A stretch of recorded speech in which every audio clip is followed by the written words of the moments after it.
Assalamu alaikum. Bismillahir Rahmanir Rahim. Wa sallallahu ala nabiyil karim.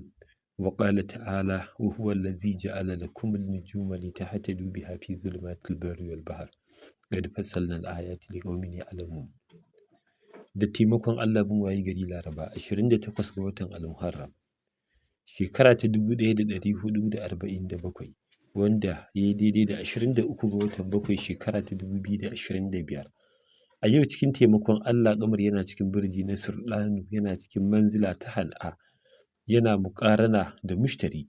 Sa'o'in ƙamar da taimakon Allah za su kasance kamar haka: ƙarfe 7:14 na safe zuwa ƙarfe 8:18, sai kuma ƙarfe 2:09 na rana zuwa ƙarfe 3:43, sai ƙarfe 9:43 na dare zuwa ƙarfe 10:09, sai ƙarfe 4:18 na asuba zuwa ƙarfe 5:14 cikin taimakon Allah.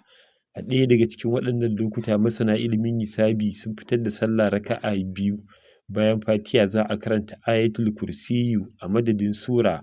Bayan sallama za a yi wa Annabi salati, a yi istighfari daidai gwargwado, sai a karanta ya wali guda 37, ya wakilu guda 111, ya wadudu guda 20.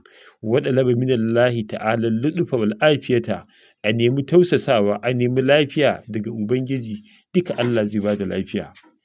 Sa'o'in mushtari da taimakon Allah za su kasance kamar haka: ƙarfe 9:21 na safe zuwa ƙarfe 10:25, sai ƙarfe 4:46 na yamma zuwa ƙarfe 5:50, sai kuma ƙarfe 11:30 na dare zuwa ƙarfe 12:2 cikin taimakon Allah. A ɗaya daga cikin waɗannan lokuta masana ilimin hisabi sun fitar da wuridin ya dafi'u ya azizu.